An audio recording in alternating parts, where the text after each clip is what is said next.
There's nothing quite like a challenging game to really get the blood pumping. Whether it's a tricky platformer or a punishing RPG, if they're done right, they'll keep us coming back for more. Here are 6 ways games challenge us without making us want to quit. Ask anyone who's played Ghosts and Goblins or anything by From Software and they'll agree, once they've stopped foaming at the mouth and chanting "Get good," that while these games can be incredibly grueling, difficulty is part of their appeal.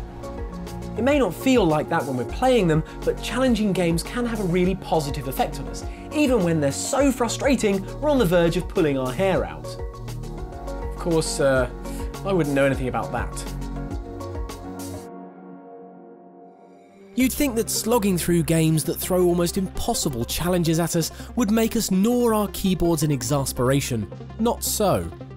A study published in the journal Computers in Human Behaviour took a group of volunteers who weren't familiar with violent video games and split them in half. One group was asked to play flash game Maximum Frustration and, here's where it gets really sadistic, were given the impression that they should be able to complete all of the levels within 10 minutes.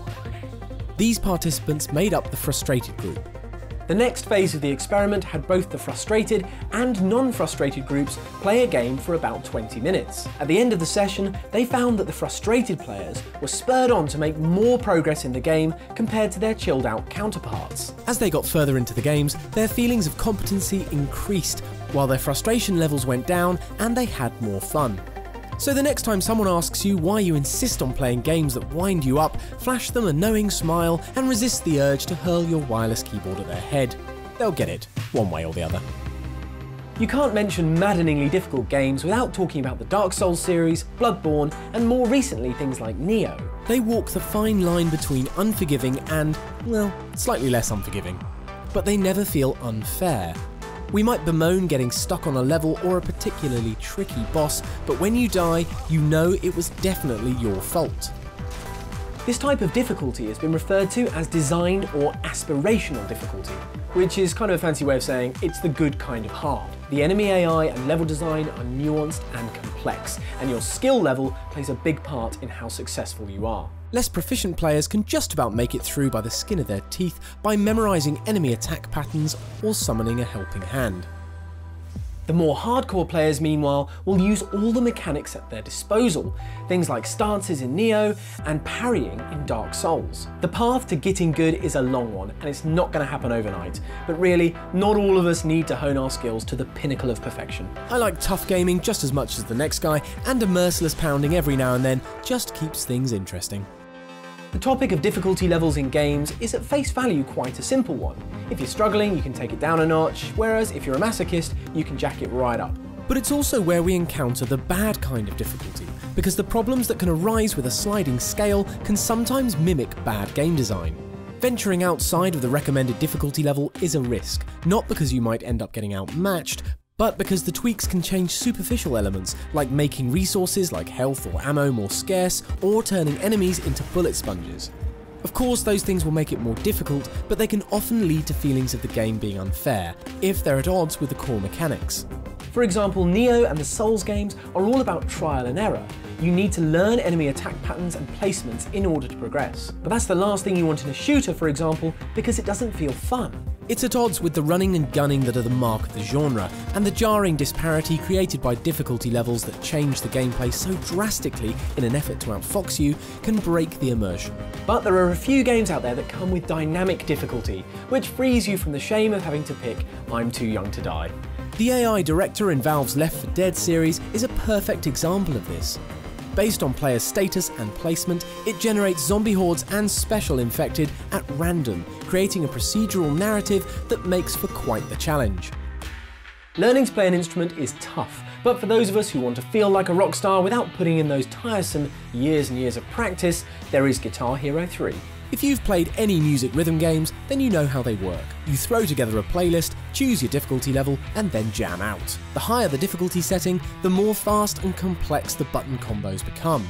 To say the harder settings are difficult is quite the understatement. The series nails what we mere mortals think it feels like to be a god of rock, especially when we get a flawless run. To achieve true Guitar Hero status, you'll need to rely on muscle memory. Repetition of any physical task creates neural pathways in the brain, allowing you to go into autopilot mode. In this case, the typically dull act of repeatedly pressing buttons is made fun and addictive thanks to the neon explosion on screen and the heady rhythm of your favourite riffs. Even when we're booed off stage, we just can't resist coming back for more. And thanks to our subconscious busily committing song patterns to memory, it never feels too overwhelming. A different kind of challenge can be found in games like Cuphead. In theory, all you have to do to survive is avoid enemy attacks.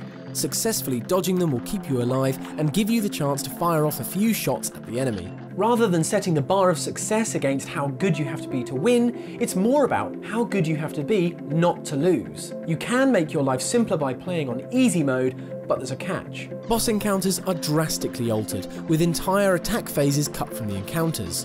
And if you don't beat all of the game's bosses on regular difficulty, you'll never actually get to see the last 10% of the game. The incentive to beat the game on a harder difficulty is here, because you know if you don't do it, you'll miss out on some of the game. If you've watched speedruns or strategies on how to deal with particularly tricky bosses or levels in a game, then you'll have no doubt come across players who have found exploits and used them to their advantage. Putting aside the question of whether or not using exploits is cheating, just finding them in the first place is a challenge in itself. It keeps players engaged, even when the game is hard enough to halt progress entirely. Taking down a boss can go from an impossible task to child's play. Take Neo's Soulstone exploit for example. Consuming the item while your super was active would extend the duration and make you invincible for longer.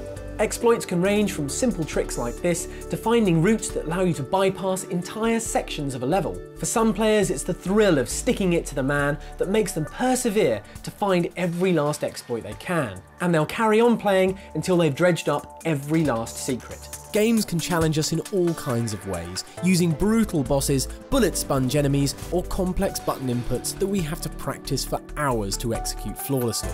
But even when we're driven to the very ends of our tether, we're more motivated than ever to overcome every obstacle in our way. If games push our buttons in the right way, we'll just keep coming back for more. Let us know in the comments below what your most challenging gaming experience has been, and don't forget to like and subscribe for more great videos.